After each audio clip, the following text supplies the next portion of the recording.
They wanted to reset Ash's Pikachu in Unova, which honestly I don't really mind all that much. I mean, like, what could go wrong, right? But I believe that Pikachu should not lose to a Panpour. He has the type advantage, he has the moves to defeat him. Even if Zekrom, aka the writers self-inserting themselves as a legendary, took away his electric type attacks, they don't really explain how Pikachu gets his Thunderbolt back, while Volt Tackle is replaced with Electro Ball. It's also really annoying that Zekrom doesn't come back at all in the anime, so it basically is just a self-insert. Pikachu could easily just use Quick Attacks and Iron Tail on Panpour and he'd die. Other than that, his reset was okay. He actually got some pretty decent feats, like defeating Roxy's Garbodor and... dude, whatever. I can say Pikachu is like the older brother to literally his Unova squad. He stops Oshawott from being a nuisance. He tries to protect the group so they don't get poisoned. Reminds me of Ash's Bulbasaur. What a time to be alive. Out of all the Unova mons Ash caught in his journey, Snivy should have evolved fully. She got a backstory alongside Pignite, but unfortunately it doesn't really go anywhere. Honestly though, Serperior should have been Snivy's rival. Pikachu and Serperior had like zero reason to be rivals of each other, while Snivy got her shit kicked in by Servine. It would have given her a bit more to do, and would prove that her claim wasn't all talk. While she doesn't really strive in battle, she definitely strives in personality. She keeps the tyrannical Emolga at bay, and also tells Scraggy's soon-to-be former girlfriend, who has the most awkward design, do not even fight me, she can't always get what she wants. I also like that she's really sassy. Good stuff. I actually kinda like Ash's Pignite. It's nowhere near Infernape levels of cool, but hey, at least he steals his backstory. Then again, Infernape's story is basically a better version of Charizard's. I'd even argue that Pignite has a better backstory because Seamus has a cooler design. They also went to court to confront Seamus, and I'm not joking when I say this might be one of the best parts of Black and White. Now that was zesty. Pignite also made the Declor Island seem not like a waste of time, which I have to respect.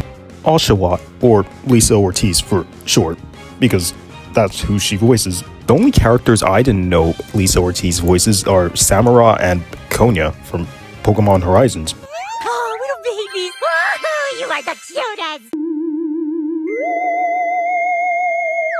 Ash's Oshawott reminds me of Totodile, and while that isn't the worst thing in the world, I'm not the biggest fan of Totodile, because as we all know, Totodile's battles are big poo-poo. Look, I get that Oshawott is supposed to be comic relief, but did they really have to make him an asshole to Pignite? Like, I don't know about you guys, but this is my favorite fan art of Oshawott. In my opinion, it would have made more sense if Oshawott stole food from Palpitoad. He was actually a jerk to Oshawott in his debut, and he doesn't have arms. Lisa Ortiz did a really good job voicing the Oshawott line, and that's how I feel about Oshawott.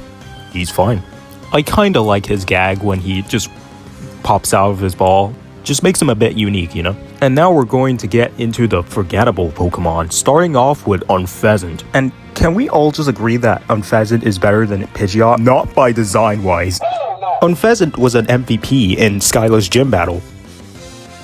Pidgeot beat a rat. I know that Pidgeot defeated Giovanni's Rhydon, but that shouldn't have happened. Unfortunately though, Unpheasant doesn't really do much. She doesn't even get to pop out balloons because Team Rocket were evil. So the only two notable things Unpheasant has done was teach an Archeops how to fly. Well, it doesn't really hold as much weight as Hawlucha teaching Noibat to fly, but I haven't gone there yet, so shh. And she lost to Riolu's Cameron. I just realized that this is the third Pokemon to have the type advantage, but lose. This is low-key pissing me off. While Unpheasant isn't no Swellow, hell, she's not even a Staraptor, I like her as much as I like Ash's Noctowl, but kind of a bit less. This is just a filler Pokemon. Like, Bulldor has an okay debut, which is mostly carried because Serious Team Rocket is in the episode. But there's literally nothing else to talk about Bulldor other than he's a good ice skater, and he was supposed to evolve into Gigalith, but the animators found him too hard to, you know, animate him.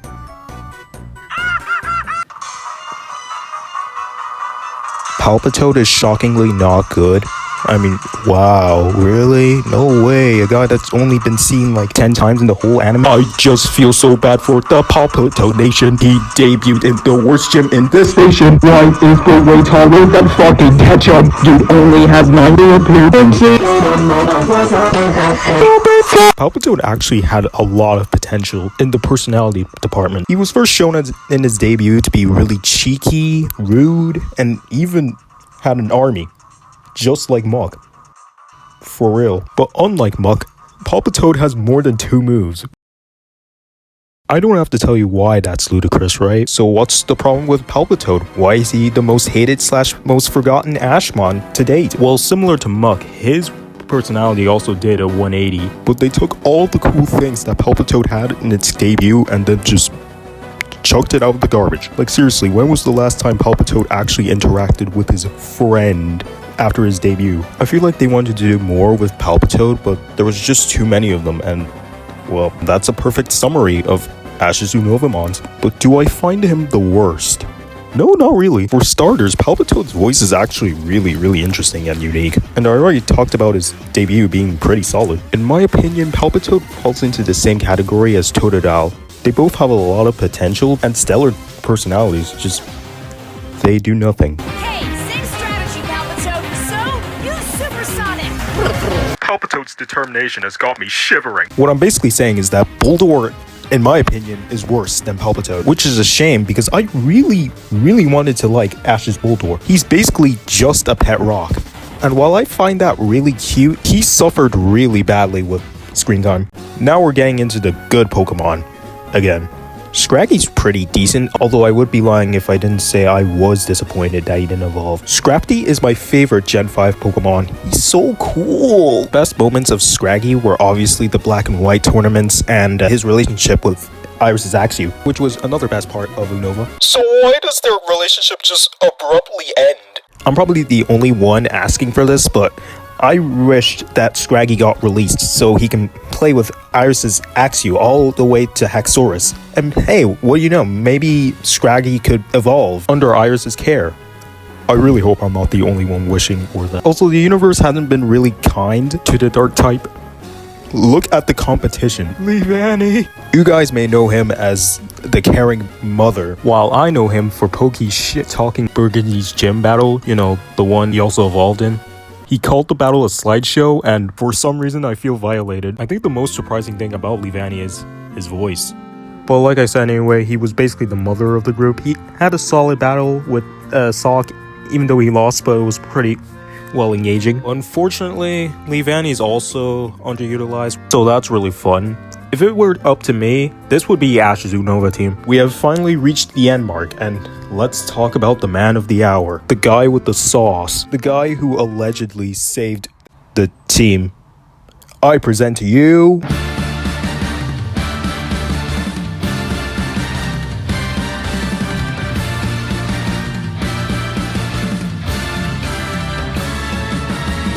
He's fine.